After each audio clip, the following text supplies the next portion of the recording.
Evening everyone. It's another Sunday session with me, this time going through the AQA A-Level Paper 3 topic of schizophrenia. There's three main areas within this topic, looking at the diagnosis, explanation and treatment for this complex mental health disorder.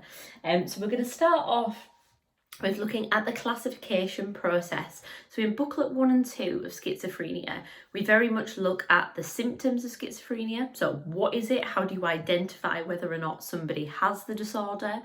And what are some of the issues or problems that there might be around the diagnostic process? So in booklet 1, we define and look at the symptoms for the disorder. So schizophrenia is kind of categorised as a complex mental health or psychiatric disorder that particularly impacts our social functioning. Now, in order to get a diagnosis of schizophrenia, you need to have 2 or more symptoms for at least a month alongside reduced social and cognitive functioning. Now, there's 2 different kind of diagnostic criteria that would be used. That would be the DSM, so the Diagnostic and Statistical Manual for Mental Disorders. I think we're up to the 5th edition of that book.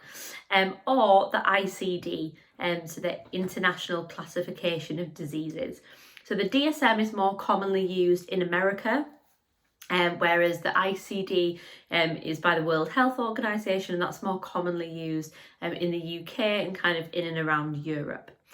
So we'll look at the problems with those diagnostic criteria in a moment. But to start off with, if we think about schizophrenia, kind of the people that it tends to affect the most in terms of diagnosis is it appears to be more common in males from a kind of built-up city area that's quite urban compared to a rural community, and it tends to be diagnosed more in the working class.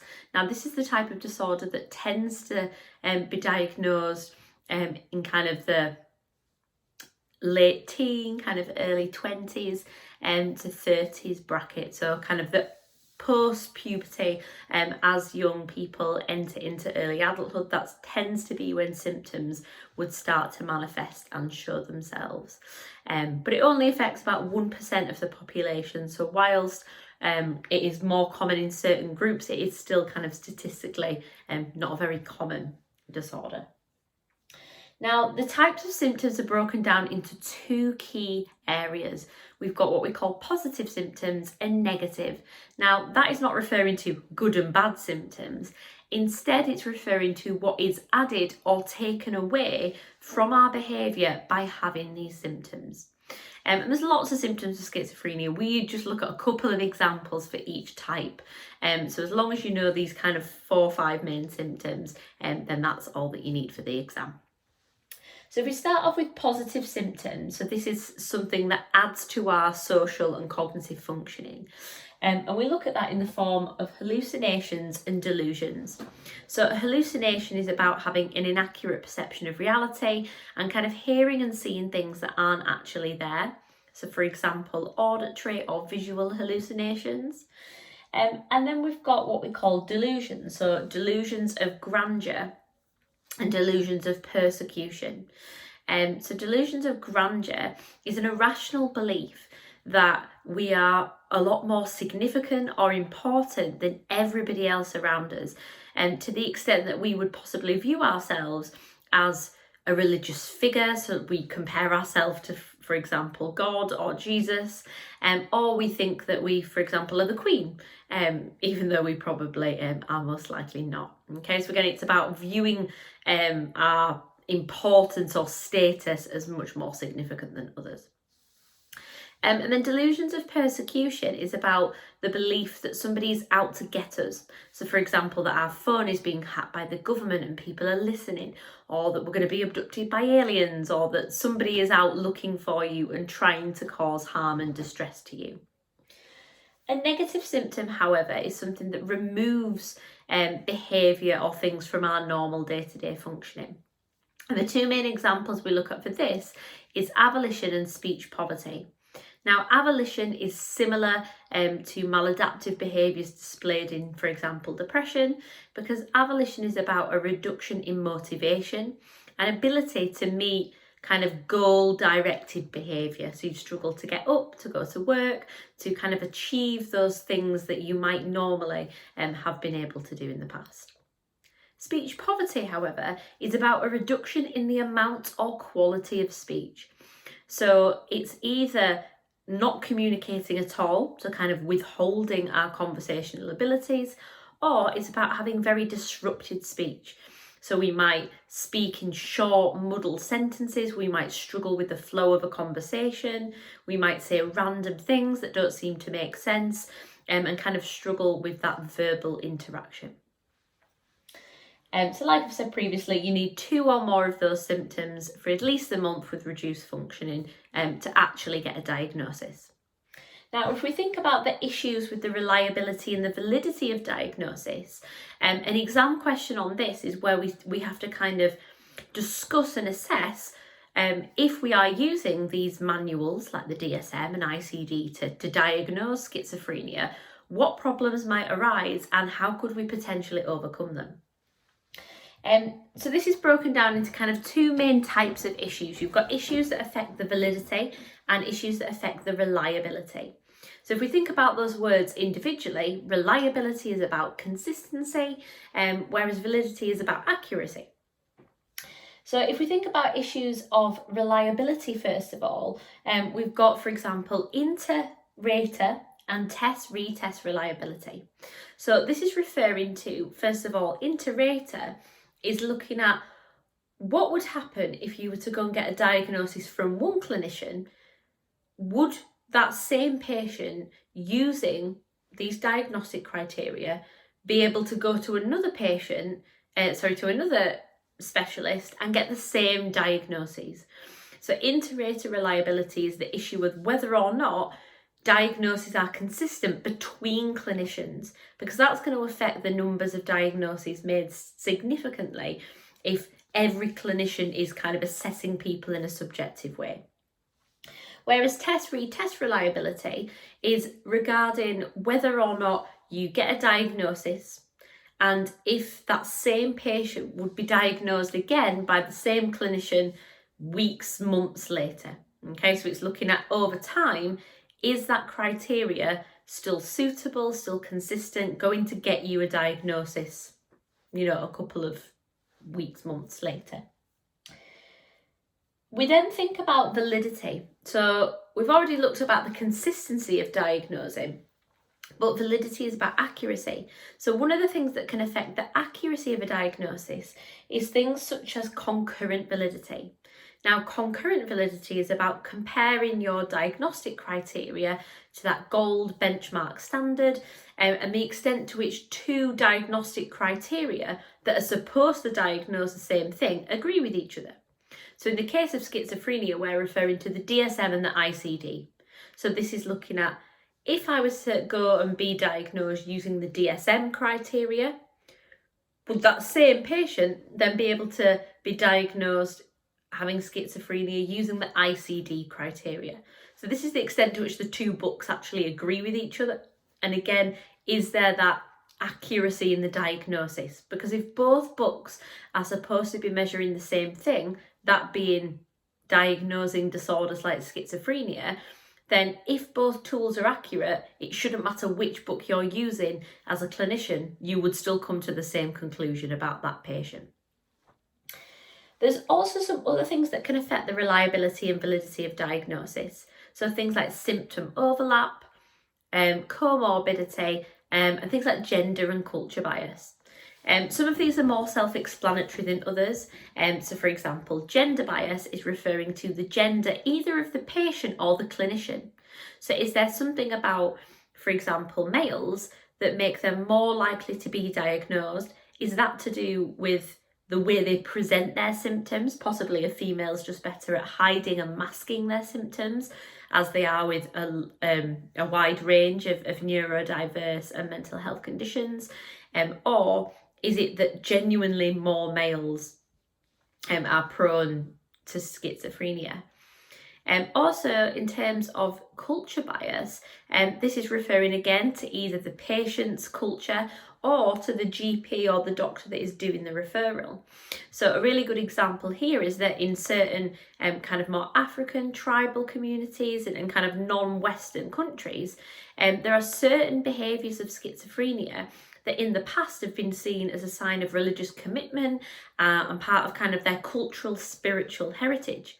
So things like hearing voices, instead of being perceived as an auditory hallucination, the way they might in a Western culture, in this non-Western collectivist culture, it was seen as completely normal and celebrated, and therefore there might be issues with underdiagnosing or missing certain symptoms because it fits into the cultural norm, or for certain patients that when they are in a Western culture or being treated by a Western doctor, they might actually be diagnosed with a disorder that they don't actually have.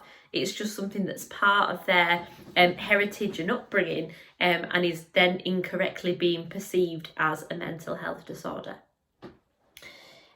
Symptom overlap and comorbidity are very similar, so it's important that you know the difference between these and that you don't get them muddled up. So symptom overlap is the extent to which an individual can have symptoms that kind of fall into two different categories. So a really good example for this is avolition. Avolition is all about that maladaptive behaviour and that lack of goal-directed focus. Well, avolition is a symptom of schizophrenia, but it is also a symptom of depression and things like bipolar. So often it's hard for the actual doctor to understand what is that symptom relating to, which disorder is this presenting an issue of. Is the avolition coming from depression, or is it a symptom of schizophrenia?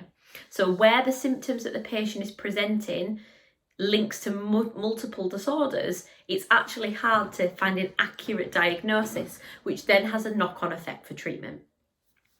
Whereas comorbidity is when an individual is diagnosed with two or more disorders that coexist simultaneously. So for example, being diagnosed with depression and schizophrenia, OCD and schizophrenia, bipolar disorder or addiction and substance abuse and schizophrenia. If you have multiple diagnoses that are confirmed, then that poses a problem significantly when it comes to treatment, meaning you might get incorrect treatment, or it's difficult to know which is the primary disorder and which is the secondary, to kind of put that plan of support in place for patients. A really good example of a study that you can talk about if you get asked a question about issues with reliability and validity is to use Rosenhan and Seligman's Go Insane in Insane Places.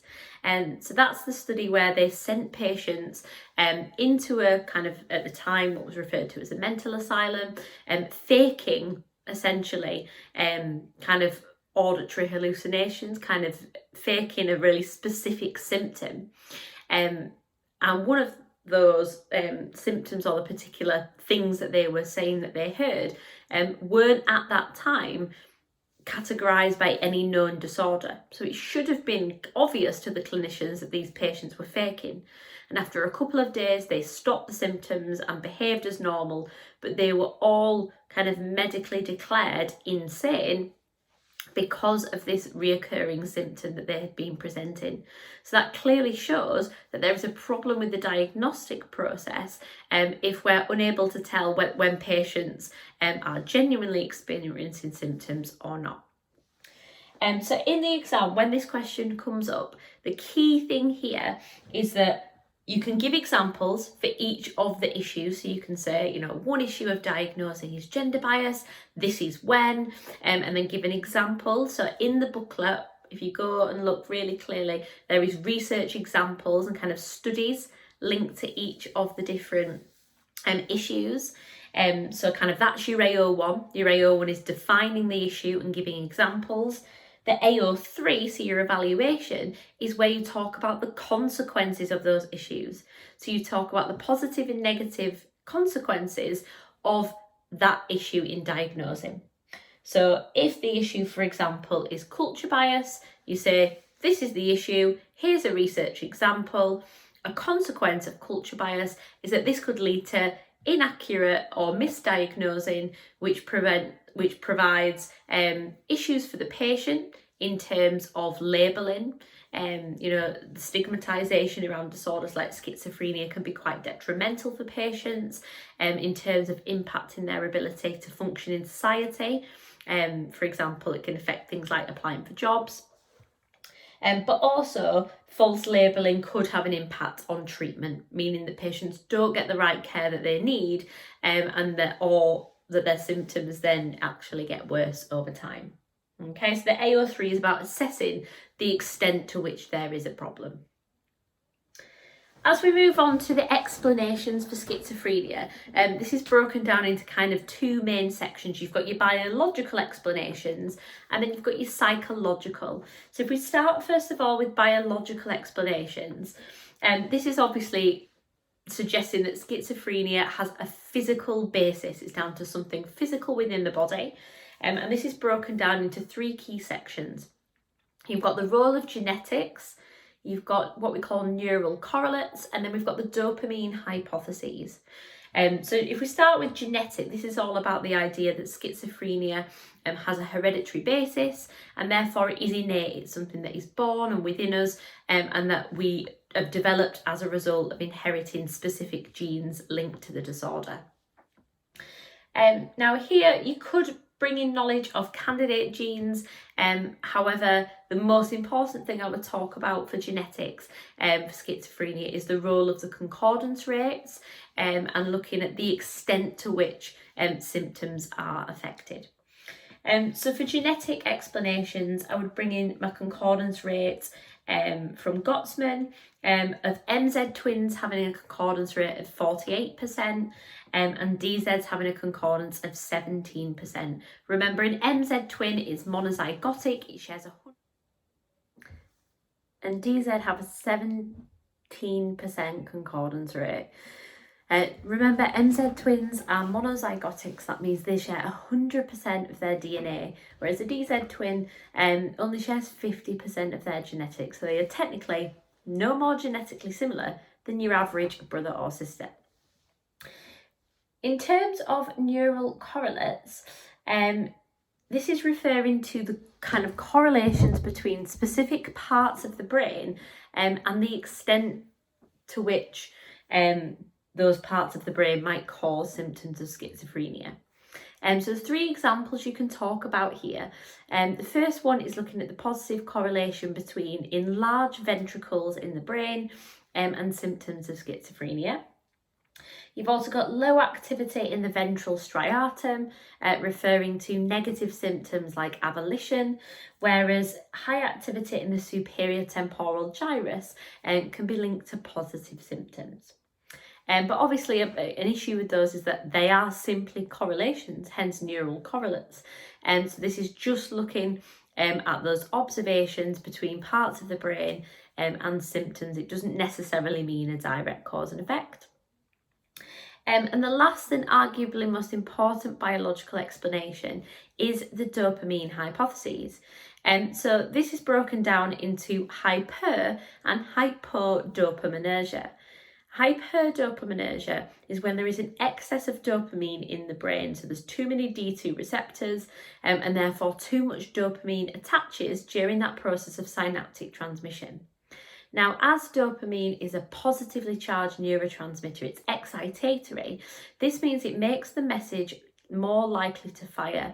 So in terms of there being too much dopamine, when a patient with schizophrenia has an excess of that neurotransmitter in the brain, it leads to all of these signals and messages firing, which can often create additional experiences such as hallucinations.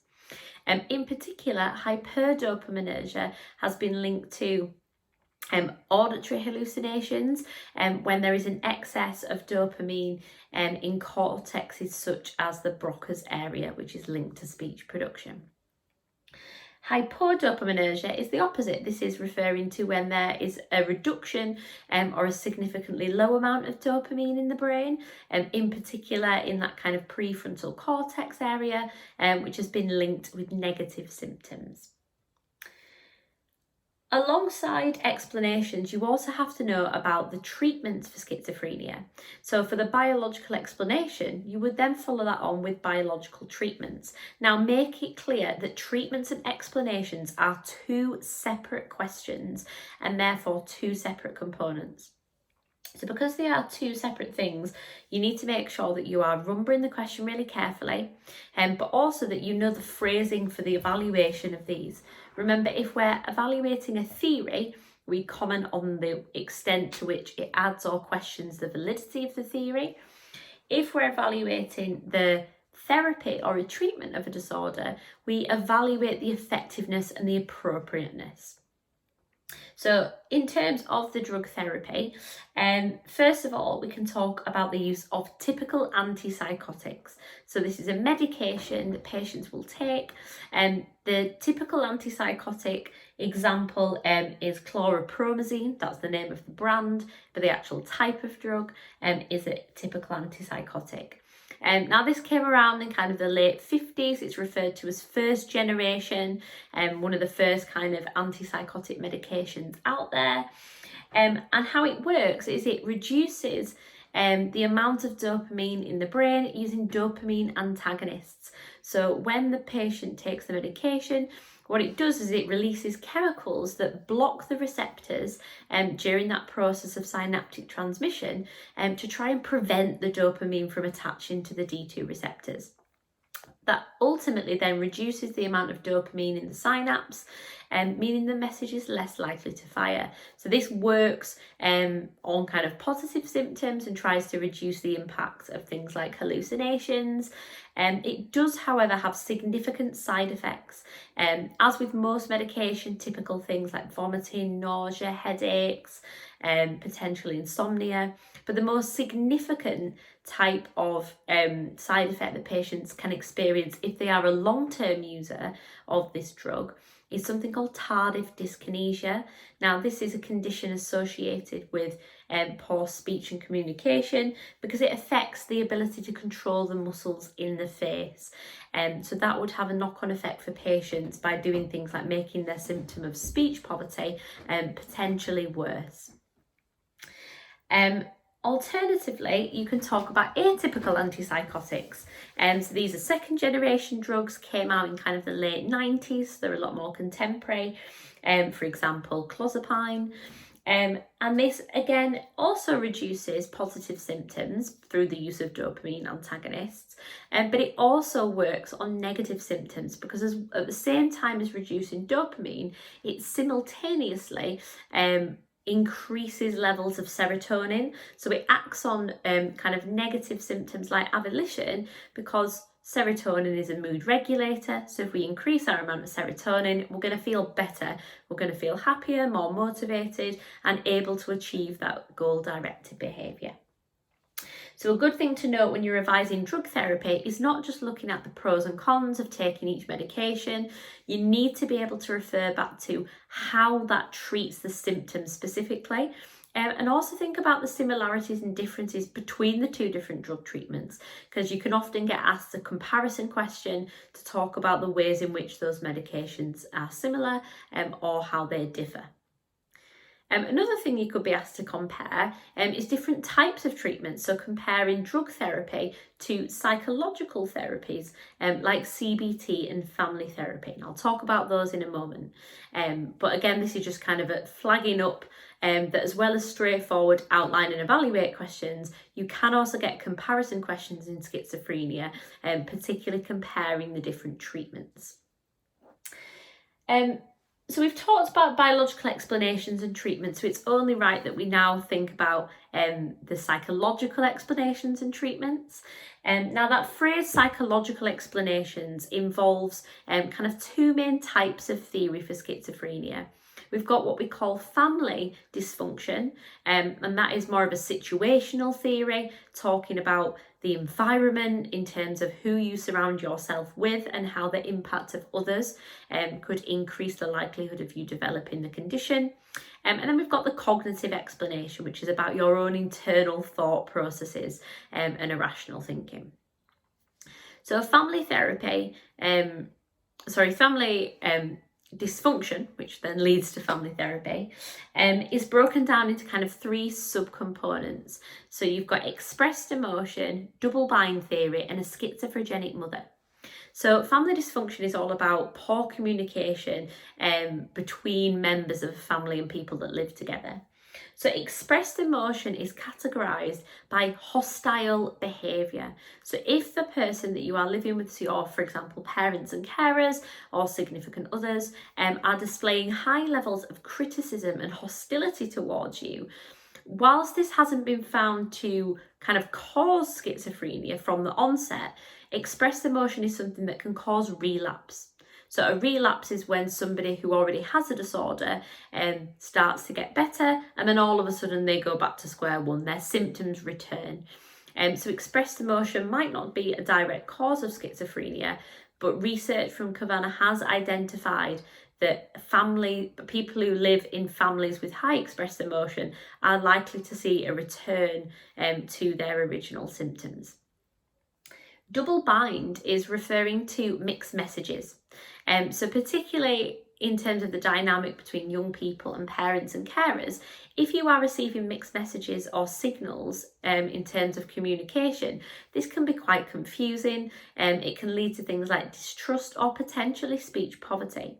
So a really good example would be if, as a young person, your carer said that they loved you, but in a tone that didn't necessarily seem genuine or resemble anything, you know, in a loving, caring way. Or you went to hug them and they kind of hugged you back, but in an awkward way that made it seem like they didn't want to. This double bind and mixed messages can lead to often, particularly young people, becoming very withdrawn in themselves, not really knowing what to say because they don't want to say the wrong thing or get in trouble. And often they just then kind of reduce that communication, explaining those negative symptoms. And finally, a schizophrenic mother is an example of how poor communication with a family member could increase the likelihood of positive symptoms. So schizophrenic mother is kind of referred to as a schizophrenia causing mother, in that if your mother is cold and rejecting, that leads to high levels of distrust between the individual and their caregiver, and that can kind of explain symptoms like delusions of persecution, because you worry that that person is out to get you, and therefore that explains that irrational fear and belief. Alternatively, we've got the cognitive explanation. Now, the cognitive explanation is kind of solely on the basis of irrational thoughts and irrational thinking. So this identifies schizophrenia as being broken down into 2 possible theories. First of all, you've got the cognitive model, and that just says that schizophrenia is down to irrational beliefs. Positive symptoms are a result of irrational thinking, hence things like delusions occurring, whereas negative symptoms are a result of people using things like speech poverty as a coping strategy for being overwhelmed. So because everything is so overwhelming and so overstimulating, one thing that individuals might do is just reduce the amount that they speak and communicate with others as a way of trying to protect themselves.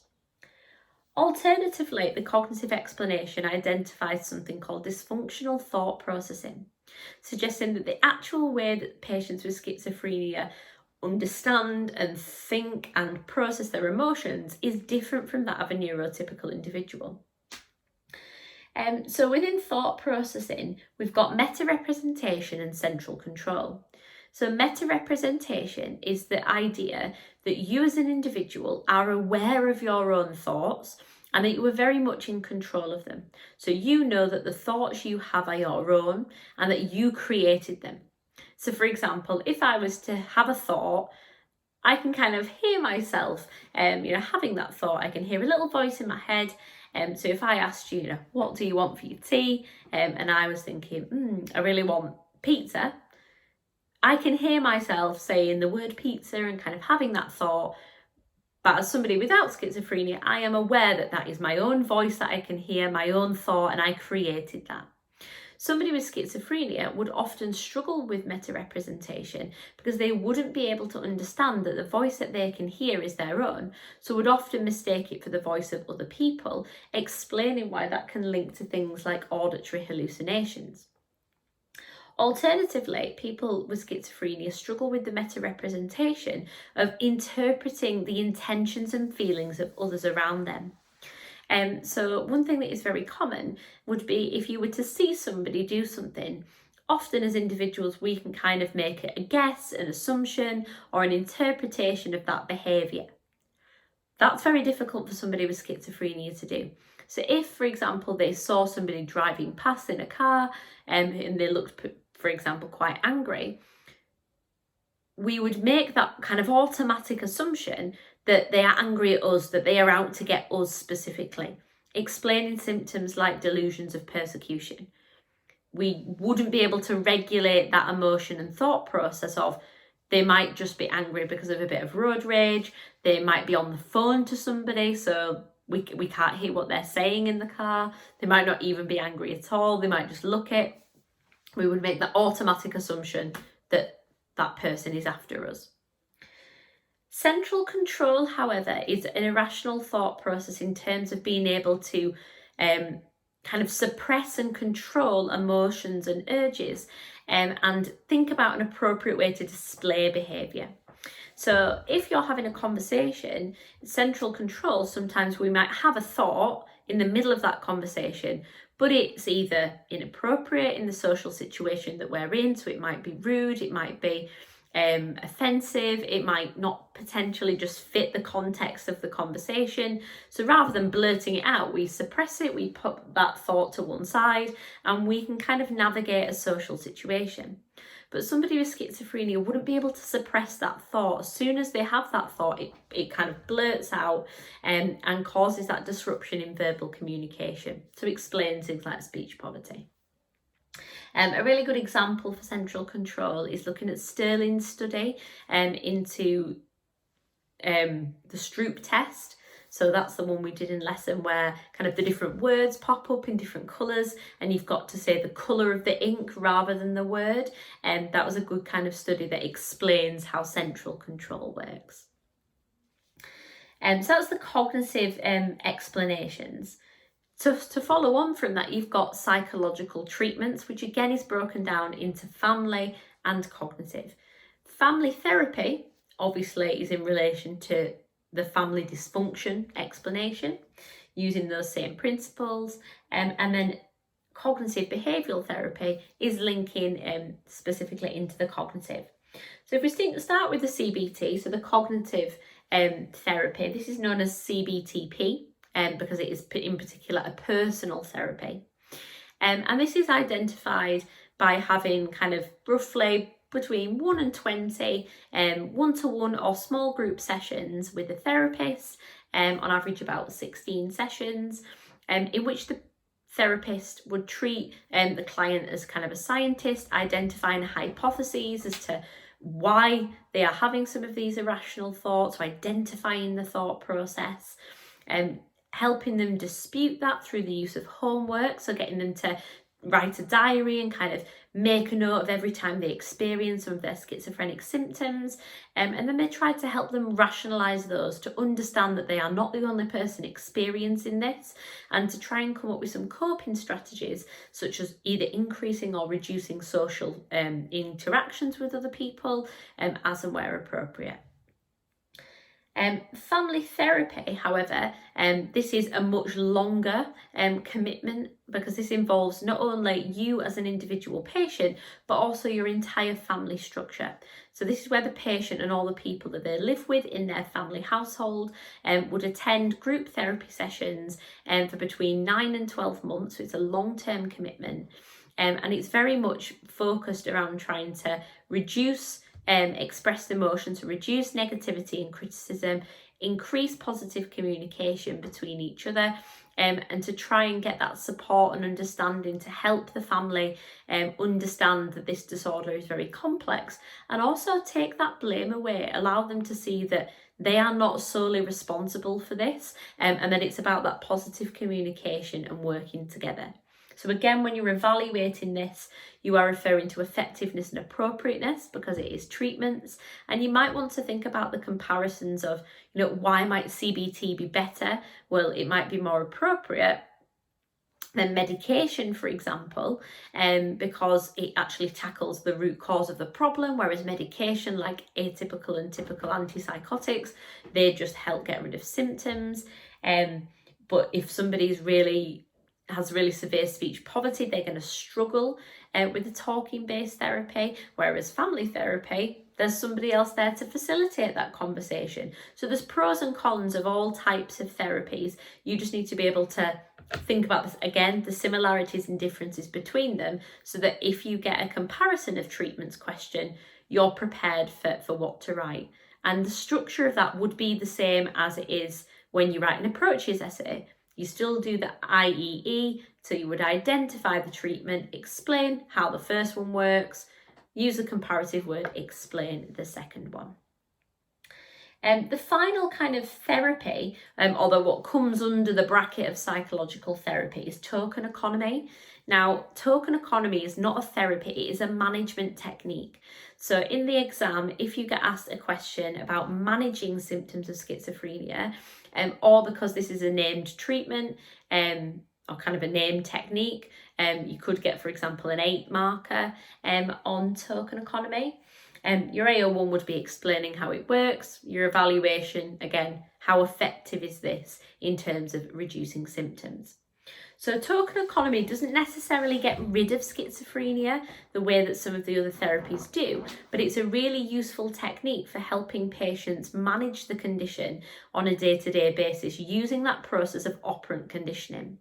Now, token economy only works in an institutionalised setting. So for patients, for example, that are in a psychiatric unit or hospital, it isn't something that would be beneficial for an outpatient kind of living in the real world, as it were. So token economy is about providing that positive reinforcement for patients to reward them for desirable behaviours to help encourage them to do more positive things and reduce some of the symptoms of schizophrenia. So the main thing that this works on is negative symptoms such as avolition and speech poverty. If we think about avolition and that lack of motivation, this would be, for example, rewarding patients with things that they desire, for doing simple tasks. So if a patient gets out of bed, washes their hair or makes their bed, you would provide them with a token. When they have enough tokens, they can exchange that token for things that they want. For example, it might be goods and services, it might be extra family visiting time, something that is then going to motivate them to do more of that goal-directed behaviour and help reduce those negative symptoms. So it doesn't get rid of it completely, but it helps manage the condition and is quite useful in an inpatient setting.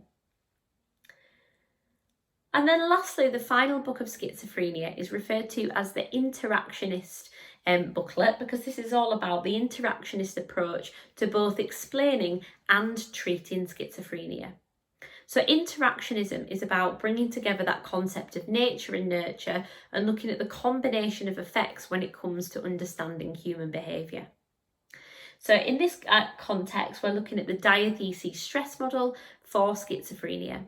So the diatheses is the biology, that's the kind of genetic predisposition. It's about inheriting those characteristics or having something physical that predisposes you, that makes you a kind of biological vulnerability for having that disorder. So that might be having enlarged ventricles, having high levels of dopamine, inheriting the disorder from a family member. The stress part is the environmental influence. So looking at things such as family dysfunction and how a schizophrenic mother or having double bind mixed messages or living in a family with high expressed emotion, how that could potentially trigger those symptoms. So the biology is what loads the gun, the environment is what kind of pulls the trigger, and it's about that combination of people that have a biological predisposition as well as environmental influences, and it's explaining how No one explanation on its own is complete, but when we consider the interaction of them, we often get a much more holistic picture and a better understanding of schizophrenia.